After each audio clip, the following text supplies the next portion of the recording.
The most staggering moments in the history of sport. From the New Orleans 37-yard line on the game's final play, a perfect snap, a perfect hold by Joe Scarpati, and Tom Dempsey's kick to top all kicks. Dempsey kicks, it's on the way! It is! Good! It's good! It's good! It's good! The Saints have won! The Saints have won! The stadium is wild! The Saints have won 19-17! There it is right now. This is crushing. End of the season for one team. Look at Monty Clark. 43-yard field goal attempt by Murray to win the game. Long enough. It is no good. He missed it to the right.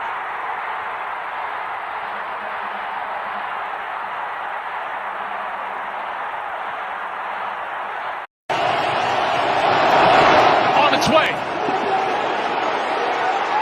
It bounces off the crossbar, and it's good! Oh my goodness! Oh my goodness! Get far enough down the field. Rodgers in trouble. It's going to get there. He turned 32 yesterday. Does he have a vintage moment in him?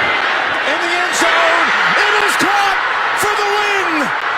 Isolated with Zachary Bowman. Blitz coming. They throw it up to Johnson. Into the corner. Touchdown! Of the catch. It is an incomplete pass. It will be third down, Detroit. Here's the call. After review, the ruling on the field stands. It is an incomplete pass. See what the call is. I just couldn't tell if there was contact. There was a little bit of a grab. There was a little bit of contact in the Pass interference, number 59. Defense, automatic first down.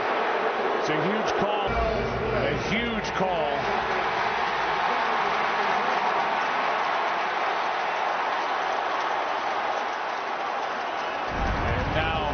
They're going to pick up the flag. Wow. Boy, that was late. Play action. End zone. There it is! Unbelievable! The two-point try is good. What else could it be? Touching by number 68.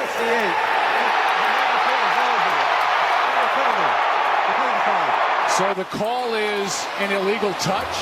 I think. third and a long yard, and they're going to throw. Stafford complete. Calvin Johnson to the end zone, fumbles it, and it goes out of bounds. It'll be a touchback if he didn't break the play. And it's ruled a touchback. Here's Purdy with a lot of time. Steps into one. Launching deep, going for Brandon Ayuk. It is. Oh, he caught it off the rim. Bounce and catch to Ayuk. Yeah, Bill Gore did a nice job. He cut off the receiver. In 1971, the Detroit Lions were playing the Chicago Bears. Wide receiver Chuck Hughes suddenly fell to the turf, clutching his chest. At first, players thought it was a normal injury, but moments later, Hughes was gone. They got the last one right, but they certainly got the previous one dead-ass wrong. Like, the defensive guy on the St. Brown touchdown, he's the guy that initiated the contact. Right here on Tesla. He initiated the contact. This is an awful call. And unfortunately, it cost the Lions a win here and probably a playoff spot. So this is atrocious, right? From Michigan State is going to come into the Silverdome. Paul Edinger, 54-yard field goal. Good! Good! The Bears win. The Lions are gone. And while Detroit is stuck. Take that catch. He's too big and athletic. 28-20. Oh, no. Oh, no. You're chagrin of Steve Mariucci. The snap is in the dirt, if you want to call it dirt, and it can't be handled by Nick Harris because rookie Don Molback.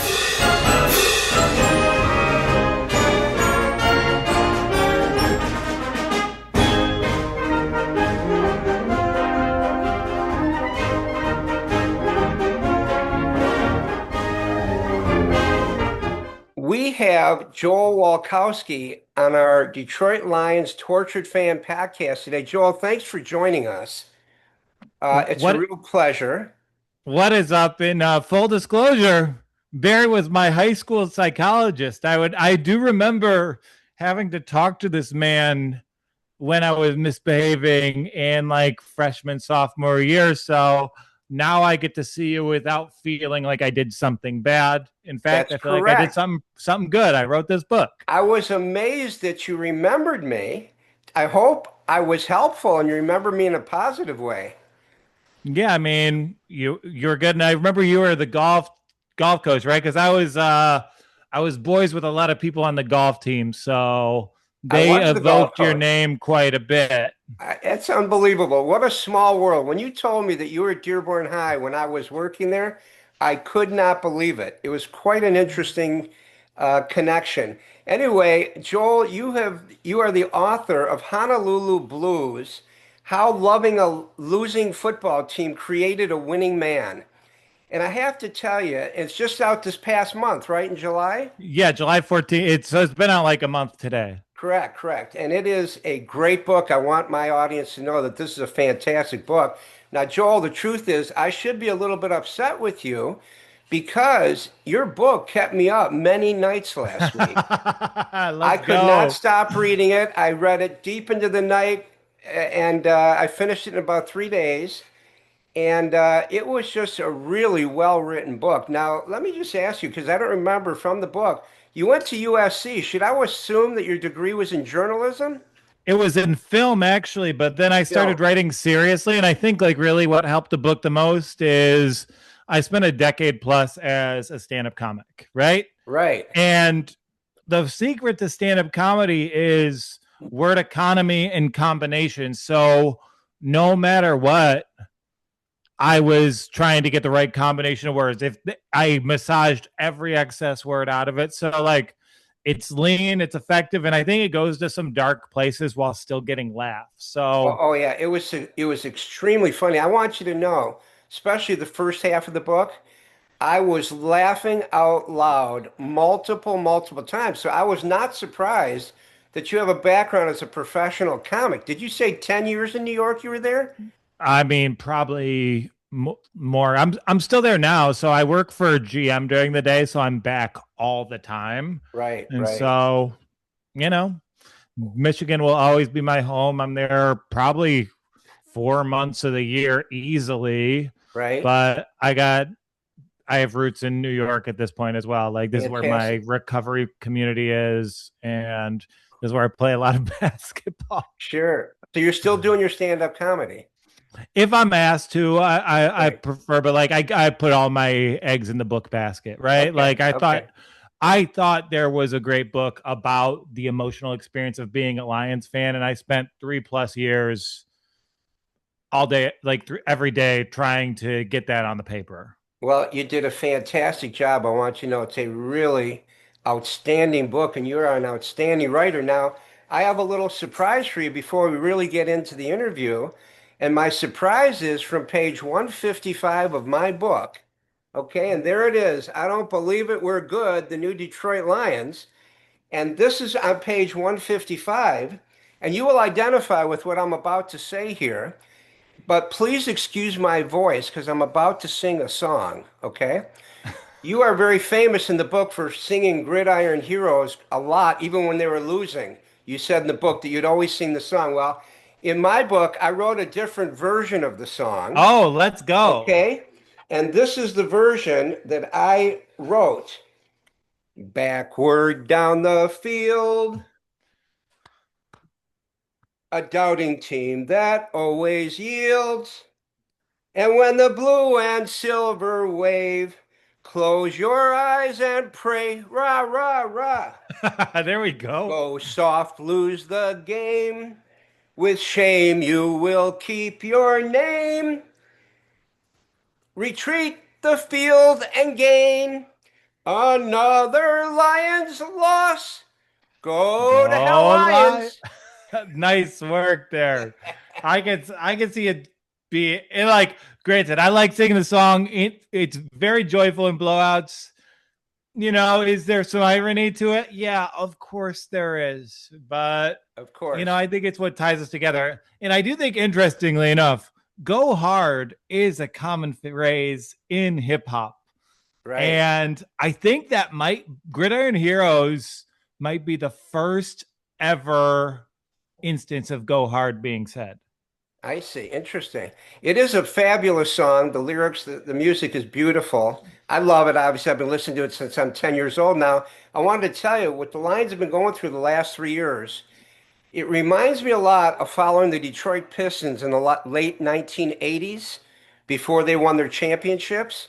A team needs to learn how to become a champion. And I thought that's what was happening here when Detroit played San Francisco in the NFC Championship game. I was devastated by the loss with Washington the next year at 15-2 in the first playoff game at home. And I feel like we're in the process of learning how to become a champion, especially Dan Campbell. I believe Dan Campbell's learned a lot about how to become a champion the last 5 years. I am very optimistic about this year. I'm predicting 13-4. And if we do not get a slew of injuries like we've had the last 3 years, I believe we're going to make it to the Super Bowl. The Rams are going to be our biggest hurdle to get to the Super Bowl, I believe. And I'll tell you, Joel, I think if we went to have the slew of injuries, I think the Lions would have already played in the Super Bowl and possibly won it. Yeah, and I mean, even without it, like the San Francisco game was right there, and you got the ultimate bad break. It wasn't just the Kindle Vilder play; it was Gibbs fumbled the first play of the next drive. Josh Reynolds dropped 2 fourth downs. Right. And just anything that could go wrong did go wrong. Correct. And like the matchup was going to be versus the Chiefs, and we already knew that team beat them. The Commanders, I give the team a pass because the team was horrifically injured. They were.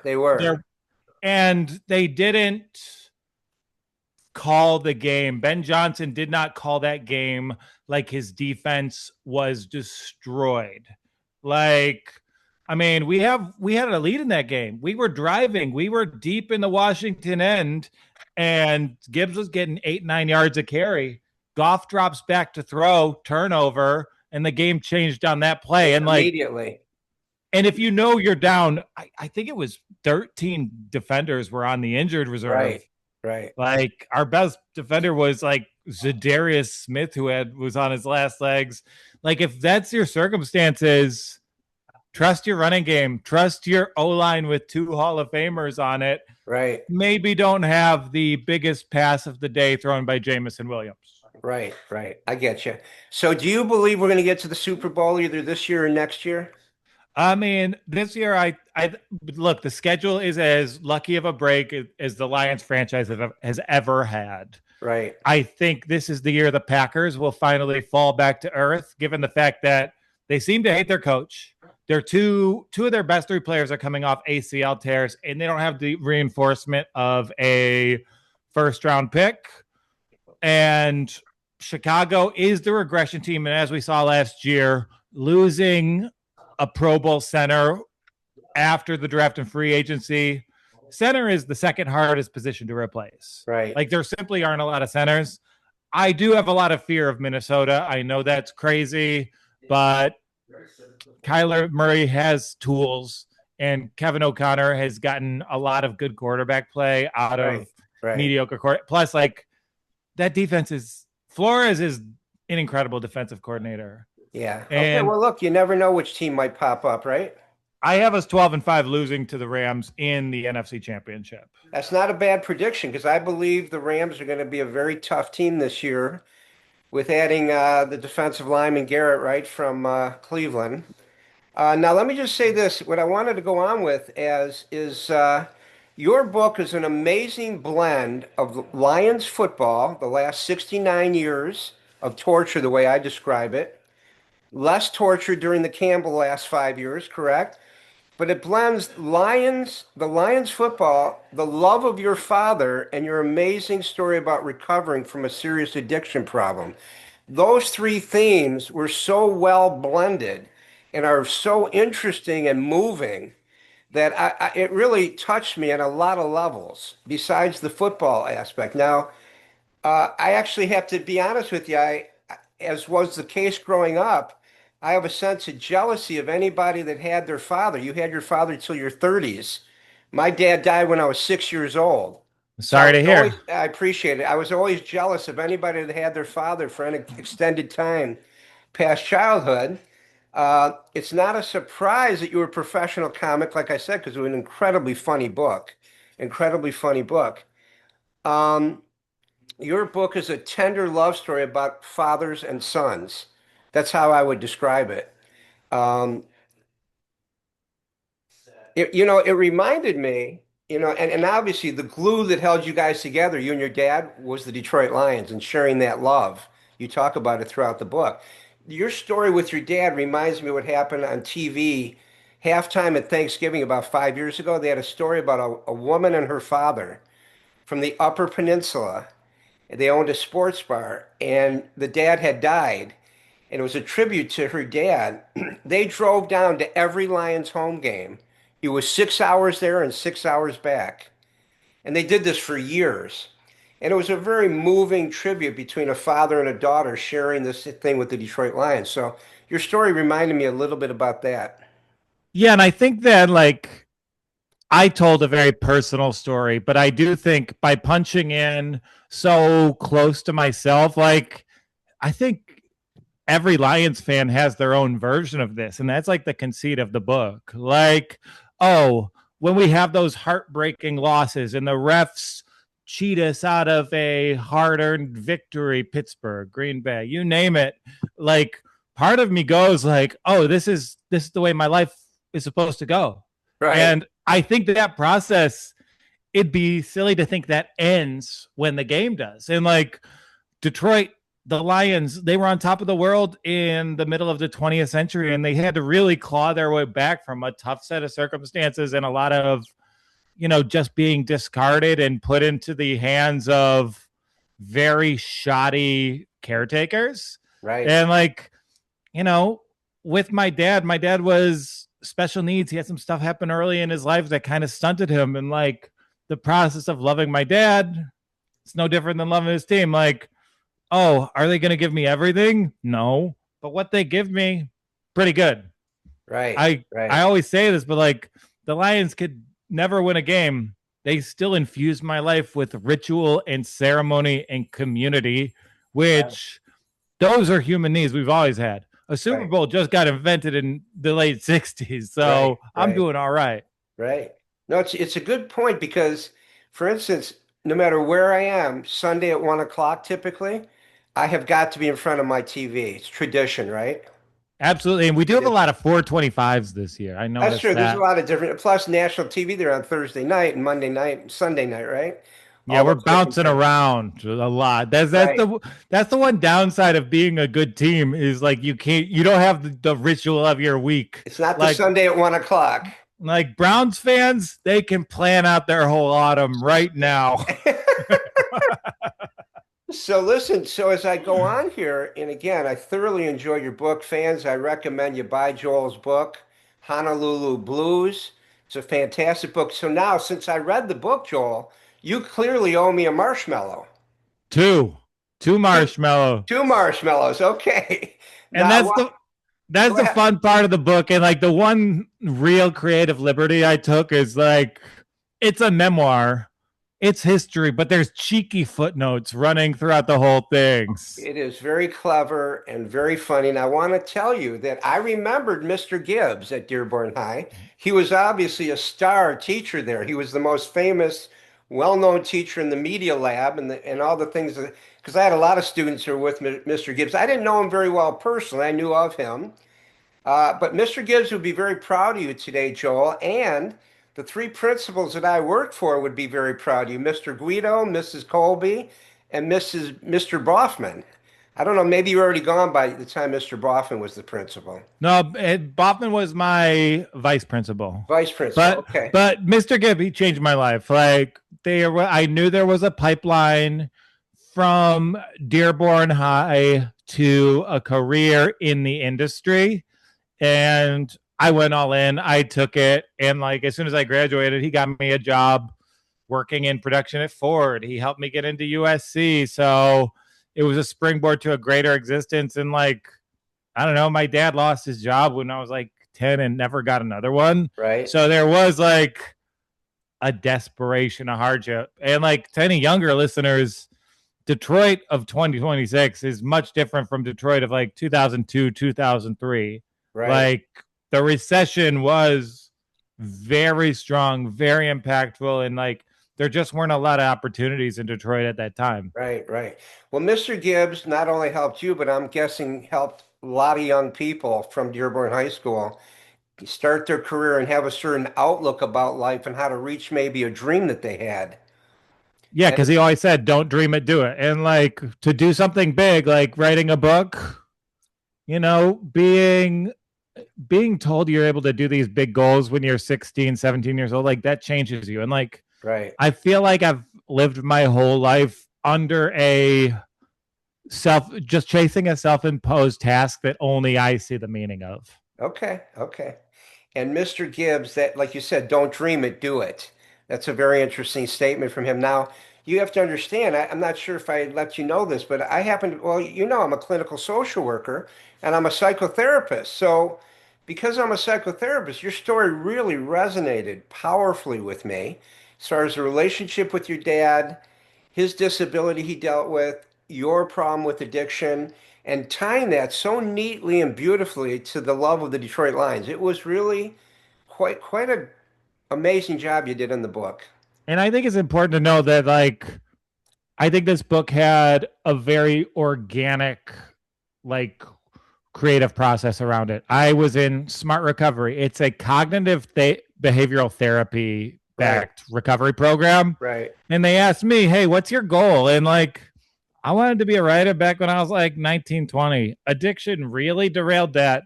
And I thought it'd be cool to write this exact book about the Lions. And as I did it, my dad's health declined. So it kind of turned into not only my safety net, but the last thing we did together. So I think all of the things surrounding it, you know, it was done for the right reasons. Like trying to show off how good of a writer you are, like that'll never work. But being raw and vulnerable and like maybe a little bit too honest, people will hold on to that. I think it was definitely raw and vulnerable, and I think your honesty made the book as powerful as it is. Now, Joel, I want you to just understand that. Can you imagine what the parade is going to look like when we win the Super Bowl? Because in my mind, Dan Campbell is going to win a Super Bowl for Detroit, and I think it's in the next 2 years. It's coming. And I hate the cold weather, but I might be forced to fly back from Florida to be there in February. And my rule is, so the book ends where it ends. Like the last game I cover is the NFC Championship game, and if when you get to the like that's when my dad passes, and like I spoiled that in the first chapter, so like you can still read it and enjoy it. Right. But I have his ashes saved, and if we ever go to the Super Bowl, I'm taking them. Like that's my plan. So, of course, that would be a beautiful tribute to your father. I mean, he's honestly in this desk drawer right here, Barry. Banjo Bob is right there, huh? Yeah, absolutely. Oh my and you God. know, he would have been mad at me. Like he didn't like. There wasn't enough Joe Schmidt in the book. I like Joe Schmidt's the guy I felt like I could have covered a little better than I did. Like I didn't include the Eddie Murray game against San Francisco because those weren't really my era of heartbreak. Right, right. Well, look, the Eddie Murray, that was 83. That was before you were born. Yeah, but I feel like talking to an older Lions game, like I had these gut punches. It feels like that might be one of the biggest gut punches. Oh, absolutely. Eddie Murray's miss in 83 is my number 2 most tortured video. If you look at my newest thing, I've got the 12 top tortured video clips. And Eddie Murray is right behind Tom Dempsey's 63-yard field goal in 1970. You got Tom Dempsey number 1? Oh, well, that's the first video I showed. It's not necessarily the number 1 tortured moment. While I'm on the subject, what are your top 3 tortured moments for the Detroit Lions as a fan? Honestly, my number 1 is the Pettigrew picked up pass interference flag against Dallas 2015. Like that team was awesome. They were boat racing them in the first half, and we won the game. Yes, we did. Like they called the penalty, they announced it, then they redacted it. Des Bryant came on the field without a penalty. Without a helmet. That's an automatic 15-yard penalty. You have that in your book, yeah. Like Des asked them to change the call, and they did.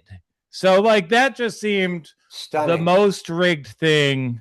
Okay, what's your number? I have that in my video clips. The Pettigrew pick up the flag because Jerry Jones asked them to pick up the flag. What's your number 2 and 3? Number 2, I mean, it was just disheartening. Like the Commanders loss in the playoffs.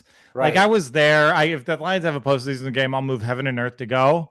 But it's a Lions home playoff game. It's a great offense, and I noticed people leaving during the third quarter. Unbelievable. Like we were down 10 points. That's crazy. Like, do you realize how far we came to get here? Right. You're gonna walk out early on a home playoff game. Like that's egregious to me. I agree with you.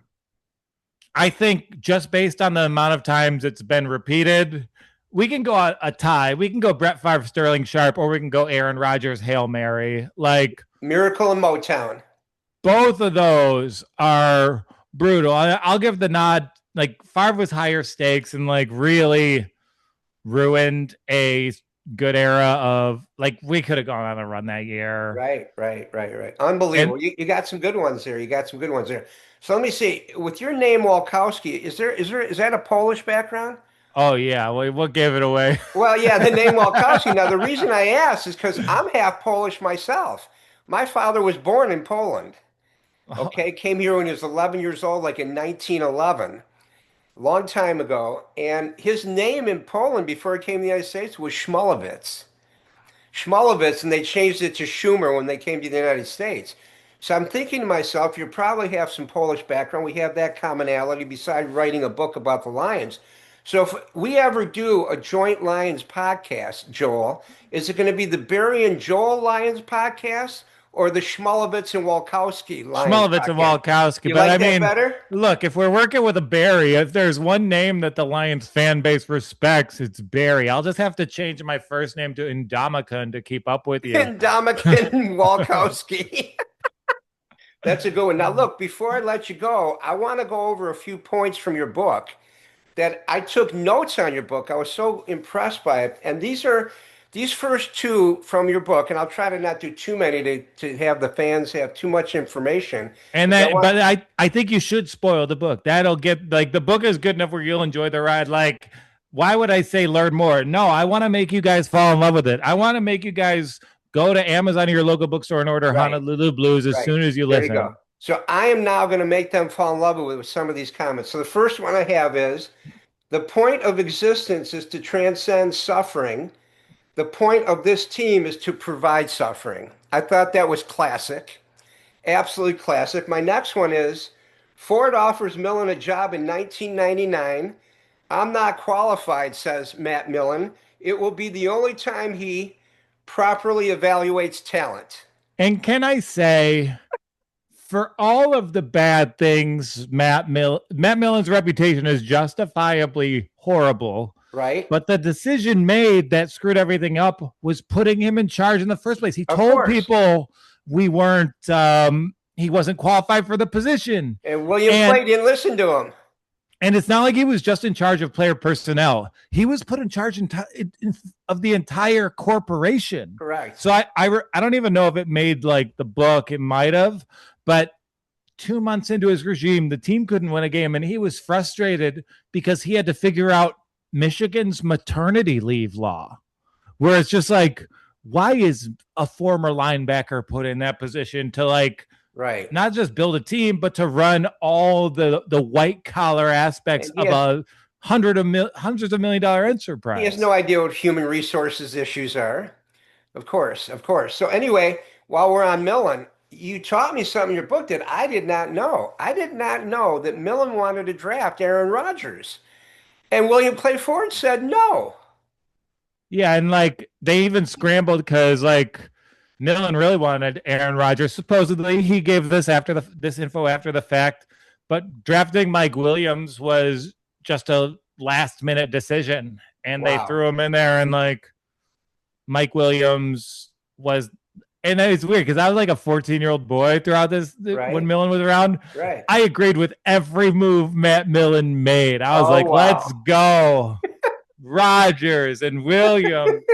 and I do think like going through the Lions history, I think the most interesting player on the roster is always whoever the number 2 receiver is. Like the facts is like just those figures. I thought they were like the most interesting arcs. Like I think Jameson is like the city of Detroit embodied. I thought that Titus Young and Charles Rogers were maybe the 2 most meaningful Lions stories I wanted to tell. Right. And then like until, and I think Golden Tate is like how he performed in the 2016 season after Calvin leaving was just great. like, he was incredible. Yeah, very cool. Yeah. So people ask me like, who's your favorite line? I was like, whoever's playing and whoever the number 2 receiver is. There you go. That's a pretty cool one. Good rule of thumb. The other Millen story, it's amazing. It's in my book. Said he's sitting in his office one day reading a newspaper. His head scout comes and says, "Hey Matt, I think we have a chance to get Drew Brees." And Matt goes, "I'm good with Joey Harrington." Yeah, and it feels like there was a mandate to keep Joey Harrington longer than he should have. But like, I guess. Again, Joey Harrington's another guy who was treated unfairly. Like he was put in the West Coast offense because that was the vogue offensive scheme. Like if you watch Joey at Oregon, he was a vertical passer. Right. And to hear him tell it, he wasn't allowed to audible. He wasn't allowed to change protection. So I think there was a good quarterback in Joey somewhere, but we just didn't do right by him. I get you. So here's a couple more comments I wrote down. At 6 and 7, we are technically alive for the postseason. In the same manner, I am technically eligible for the NFL draft. I thought that was pretty clever. Pretty clever. Let's see here. I feel weak, but like Barry, I will find my destination. Like Calvin, I will be unstoppable. Like the Lions going 0-16, I'm about to achieve the failure that defines me. Yeah, and there were a couple like lucky accidents just for the storytelling. And like, if we're gonna be real, I drank myself nearly to death as a 21-year-old. I needed 14 blood transfusions. Right. I was just doing a lot of pills and drinking a lot of cheap whiskey, like a 24/7 cycle. But that happened like as the Lions went 0-16. And like there was a feeling beforehand where it was just like, I can't let this stop me. And that I needed to just power through. Well, there you go. They gave you the strength that you got to keep going on, even with 0-16. Now, the blackout that you talk about, and you're right, you're very lucky to be alive, it seems to me, what you went through medically with this serious problem. The blackout thing, when you ended up, I'll just tell the fans you ended up with a 7-foot statue of Alvin and the Chipmunks. And I'll leave it at that. I won't tell them how you got that. Someone said the book is like watching an old movie where everyone's smoking, except everyone in the book is stealing. That was my favorite line about it. That was unbelievable. Unbelievable. You talked about the winless streak at Lambeau. I did not realize it was 24 years from 1992 to 2014. And you say that going to see a game at Lambeau against the Packers felt like going to visit a loved one at hospice. Again, you're clever, your humor, very interesting. And I'm breaking the seal though. I'm doing my first Lambeau game this year. So congratulations. Like I always plan the road trip to see like one away game, and just based on it being in January, like I want to be there. You went to a lot of games. You were at the NFC Championship in San Francisco. Your dad wanted you to be there. You drove all the way from Florida to Cincinnati for a game. that one was terrible. That was terrible. Oh my gosh. And we win that game. We're in the playoffs. Like we probably don't hire Matt Patricia. And like both Matt Patricia and Matt Millen, they were hired because we barely missed the playoffs. Well, the Edinger field goal is the reason the era of Matt Millen, right? Yeah, and there were two winnable games that went the wrong way. That just I was impressed that you drove 16 hours to Cincinnati. So here's another couple comments. I kissed my father's head and watched the last play of a football game like it's the bravest thing I've ever done. The game is our love language. Yeah, and I think I wrote that about a specific game, and even So it was the comeback week 1, 2016 against Indianapolis. He lived in Bloomington for a time. Right. And I just flew in on my 30th. It was my 30th birthday exactly. So we just had this special day in the rafters, but like the stress of the game really had me. And it was like the experience, the paradigm switches with the parent. You become the parent and the parent becomes a child. Right. And I think that was the last moment I was his kid. From then on out, I was his parent. I remember walking back to our little Airbnb and man, he needed a lot of breaks. Right. Oh, he's really slowing down, but like in that moment I clung to him. And there's the photo that us hidden on the cover of the book. I've seen it. That's from that game. Wow. I still have hair in it. Wow. So you described Dan Campbell saying the guy cares as much as we do. And you described a moment when he cried after a last second Viking loss. The man weeping behind the podium is what a winner looks like, is what you said. Outstanding. Yeah, well, I think it's a hard thing in this world. Like men are told to play it cool. It's better to be nonchalant. To truly care about something, it's hard to do. And it's scary to do. And you I think everyone cares. And I think that's very authentic. Yeah, I think he's a very authentic guy. I believe Campbell's going to be the coach of the Lions for 25 years. And I think he's going to bring us several Super Bowl championships. I really do. I'll settle for one appearance, honestly. Yeah, I just need to get rid of these ashes. Yeah, that's true. The ashes, I want you to know, you tell Banjo Bob, he's going to be spread out very soon. He's coming to the parade very soon. Yeah, and I think I used up some good luck because I prayed to him during a game, but it was like Thanksgiving against the Bears. Like we didn't really need that game. Like we finished 15-2 anyway. Right. I wasted it. So you described Campbell that he cajoles his player into frenzies. And they step onto the field knowing they want it more than the other team. He's a tremendous psychological leader in that perspective. Do you agree? Yeah, absolutely. And I think I wrote that specifically.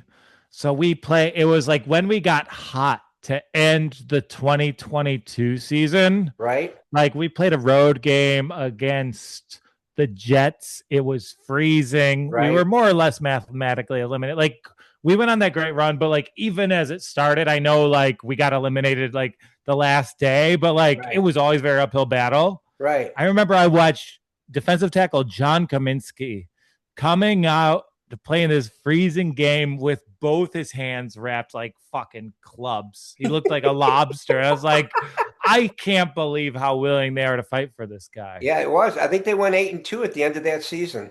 Yeah, they were. Yeah. And then we had the game we lost, Carolina. There were a lot of turf problems with that game. So again, it's not the big breaks. There's the little, if you look at the Lions' disappointments, small things, a lot of little things that always tend to go against us. A lot of small things. You're right. And then you said the updated Walkowski crest is two nerds ignoring their problems while studying depth charts. I thought that was classic. Yeah, I feel like I love the family crest line. I think I used it one too many times as a joke device. I think I could have swapped it in for another joke. I think I do 3 would be better as 2. Oh, I thought it came out great. My last couple things I wrote down that you flew to Indiana every 6 weeks. The burden becomes worthwhile when I enter his shack, watching his eyes flash with delight. That was a beautiful kind of statement, that even though you took over the parenting role and were there for your father, you met your moral obligation to your father. I have a great deal of respect for you, Joel, that you did that so effectively. I remember you said at one point, "Are you scared of dying?" to your dad. Are you scared of dying? He gave you no answer, but showed you his gorilla masks. Oh my God. Yeah. And the thing is, I'm such a hard on my sleeve person. My mom has made no small talk in her entire life, and I absolutely take after her. And my dad wanted no part of it. Right. And so we were in this little hoarder shack. Bird seed was everywhere for some reason. I remember the bird seed. It was just bird seed and leather. It was disgusting, but I would just pin him down and, I told him everything I needed to tell him. Right. And I think he told me everything with just how enthusiastic he was to see me. And like, it's weird. Like, I felt like by pursuing the arts really hard, I was like kind of my father's hero. Like, he loved everything I did so much. And like, that's the bittersweet thing about this. Like, I write because he gave me sports books as a 6-year-old. Right. And I was reading Sports Illustrated. So like, this is like the ultimate iteration of me being my father's son. And like, he doesn't really get to see it. He doesn't, but hopefully he can, from up in heaven, he understands what you're doing with this great Lions book. He obviously, even with his flaws or his limitations, you knew that your dad loved you a lot. That became very clear. But it was just like, he loves me. It's, where am I going to get the advice? Where am I going to get like any guidance on where to go? Because like, I feel like I was kind of feral for a lot of my life. Where like, I don't know, I was doing drugs since I was 7 years old. I didn't know how to wear shirts that fit. And like, I don't know, someone should have been like, hey, you have a long torso, get a bigger shirt. Learn how to get a job. Don't steal all the time. But I want you to know, seems to me you've accomplished so much. Your dad would be so proud of you at this point, writing this book, getting your MBA after USC, professional comic, author of a fantastic book now, working at GM. You are a great story of human pain and difficulty coming out the other end toward a successful resolution in life. But I think there isn't a successful resolution. Like, even as I wrote this book, like, I've had a lot more deaths, and I've had a lot more loss and injury, and being able to have something that demands the best of me, like, I think that just kind of puts the rest of my life in order. Yeah, life will always be hard, but if I have something I care about that I can give, that needs to be I need to be my best self for every day. Correct. That's what's really valuable. And I think you've accomplished some of that. A couple of the last comments. It's 4th down and 1 in Kansas City, going for it. It's a dumb decision for a coach, but a great one for a leader. Yeah, I mean, right there, he showed the team who they were going to be for the entire year. And like, granted, there's been times we should have taken the field goal. It's burned us in the biggest possible ways. But it gave us an identity and an edge that Detroit football has never had. That's correct. And I want you to know, after the San Francisco game, NFC Championship, I was not upset with Campbell at all for going on 4th down twice and not kicking the field goal. I heard all kinds of people saying, oh, he should have kicked the field goal, should have kicked the field goal. I felt the identity of the team was more important, and we should have had that because the guy dropped one of the 4th down passes. Yeah, and like, be who you are. Like, he wasn't shaken by the moment. And like, the only, like, Dan is like a 9.5 out of 10 to me. The only thing is the play calling doesn't always match the personnel. You're on the road. You're playing a great defense, but you also have Penei Sewell and Frank Ragnow you can run behind. Right. I get you. Joel's dog dies in 2023. Grief is a running back finding daylight, navigating obstacles. Force yourself to keep going. You find yourself alone with the void before you. Very philosophical, very deep kind of statement. Yeah, because when you're in grief, like, I feel like it's almost physical, right? Like, you're having an adrenaline rush, and it's just like you're cranked to 11 and you have no control over it. And it's just like, okay, it's like I've had 10 shots of espresso and I'm extremely sad. How do I stay a human? And a lot of that sobriety is like, how do I actually feel these feelings and not just numb them? Right. You bring a lot of life lessons into this book about who we are as people, and you very cleverly connect them to the lessons we've learned being a true Blue Lion fan, how deeply we've loved this team and city. And the real thing about this book is I love this team. This team, if I say right in the first chapter, I don't think the Packers would have equipped me for life. I don't think the Patriots would have. But the Lions taught me that things are hard. And like, it was the Patricia era. I knew they were going to lose every week. I knew they were going to have a 4th quarter collapse to do so. But it was still what I looked forward to. Right. And I had so much fun watching these games. I knew we were going to lose because I'd step back and be like, oh, I love them. Why would that be dependent on the outcome? Right. Well, it's a good point, and we do love this team now. A couple times they made me so crazy. I turned on them a couple times. I remember one game 25 years ago. I was rooting for them to lose. It's the only time I've ever done it because I was really angry. I've got a couple other examples of that, but mostly, even in my podcast now, with Detroit Lions Tortured Fan Podcast. Yes, I talk about the tortured moments of the last 69 years, but most of what I'm saying is how I love the team. I can't wait for the season. We're going 13-4. And I'll say, anybody want to make me a $500 bet right now that the Lions will not be playing in the Super Bowl in the next 2 years? I will take that bet. I will take that bet. So I'm still a big fan. Yeah, and I think it's really like, and I'm actually writing about this today. So I'm going to do a weekly column for the Metro Times. Uh-huh. And I was thinking about stand-up comedy. And like when I started, I was terrible. But it was just like, what can it be? I'm chasing us. But when I was a working comedian, I'd have to meet people after shows and they'd be like, every 10 compliments weren't worth one critique. I just dwell on the critique. This one thing that's wrong. And like, I think that's the 2026 Lions. They are above average at every position group but one. And I find myself thinking about the secondary 24/7. Well, that's the fear, right? The fear is the secondary could keep us out of the Super Bowl. And it's also bad Lions luck. Like 12 months ago, we had the best safeties in the league. And now we don't know how either of them will be long term. There's always something with the Lions. I'm going to finish up with these last couple comments. You say at one point, and this is a very affectionate thing with your dad, his heart is functioning at 10%. Mine feels the same. I would go to the ends of the earth for him. And the love that you have for your dad is a beautiful thing in this book. And it was just really, really great to read. And you then said, this dying man and the son who resents him are a happy family. And you can have resentment toward a parent like that over time, that they let you down in some ways or couldn't give you certain things. But you ended up being that happy family with this glue of the Lions being part of it.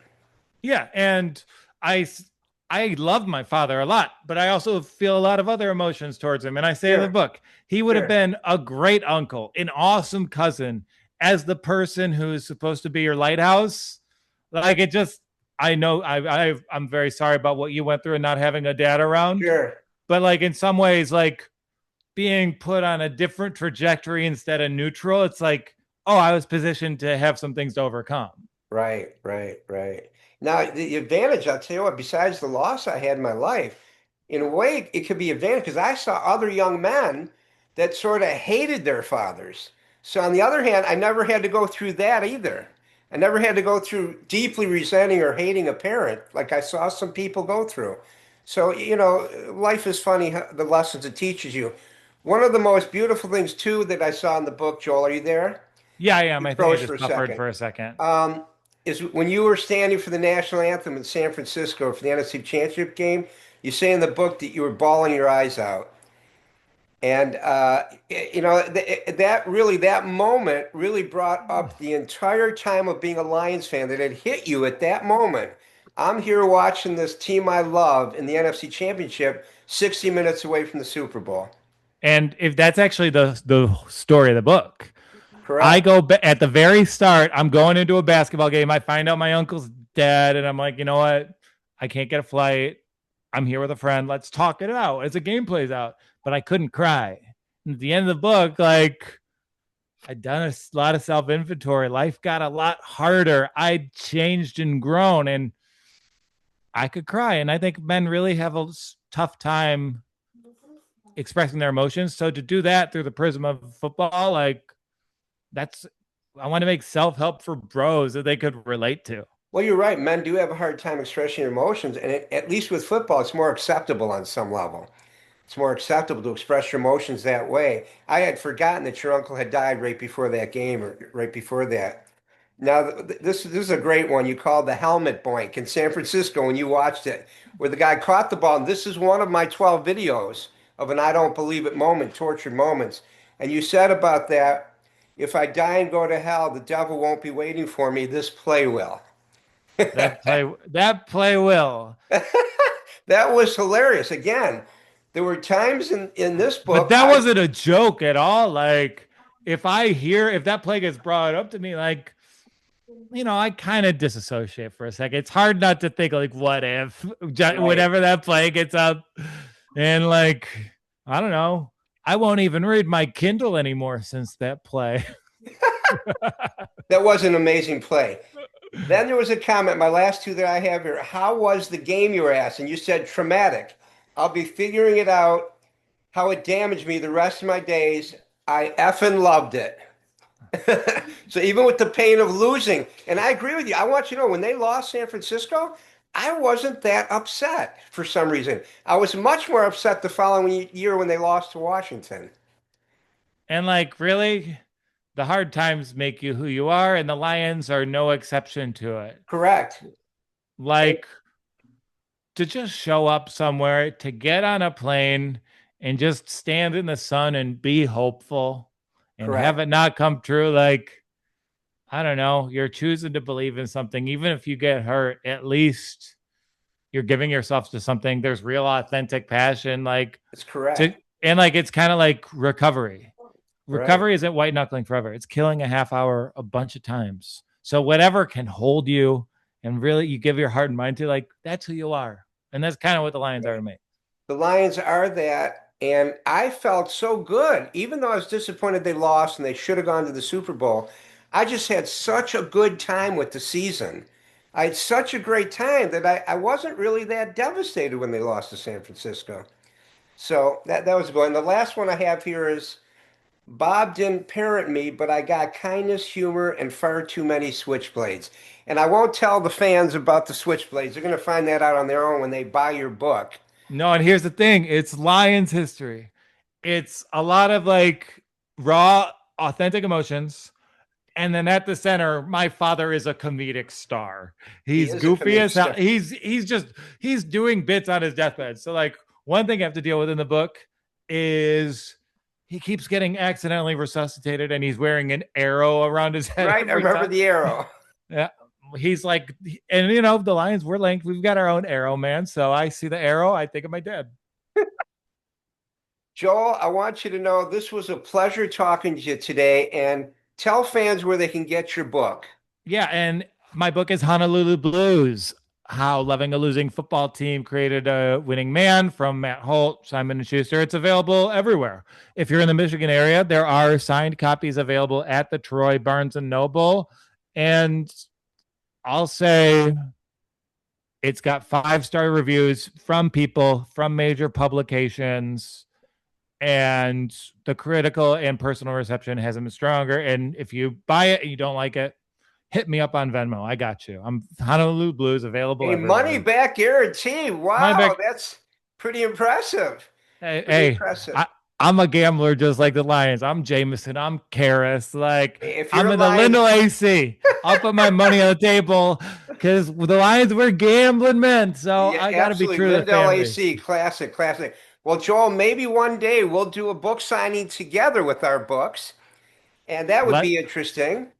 Let's go. We could talk avails after this, but yeah, let's get all the Lions authors together and have a symposium. Absolutely. But I think we're the only two true deep Lion fans that wrote a book about their team that they love. Some were others who were sports writers. I think we're the only two deep fans that did this. I want you to know, again, great interview today. I want my viewers to go out and buy Joel's book, Honolulu Blues. You're going to love it. You will laugh. You will be touched about the relationship between a father and a son, and you will be impressed with Joel working so hard to beat his addiction and have recovery now, for about 7 to 10 years, Joel? 11 years booze, 5 years drugs. Congratulations. Not linear. Hey, congratulations. And from our days at Dearborn High, unbelievable the idea of us meeting today like this, isn't it?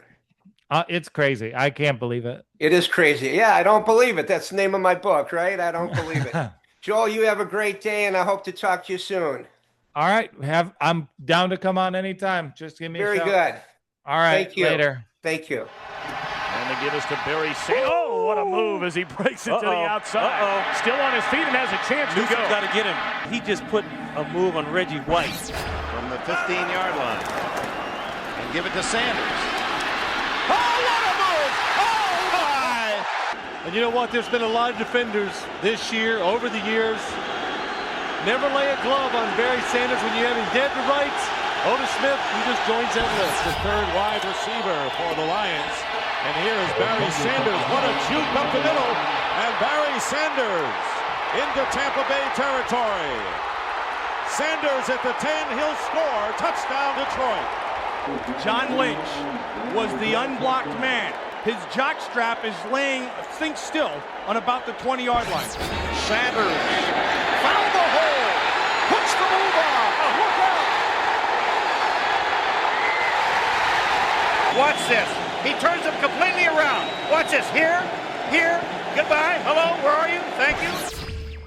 Got it away to Barry off the right. Barry to the 45 and bumps to the 40. Breaks it 35, 30. He's gone. Unbelievable. Touchdown. Lions. Barry Sanders. Oh my gosh, what a run. 6 Cowboys missed him. You think you got him tackled? Some of those moves, there's only one guy in this game.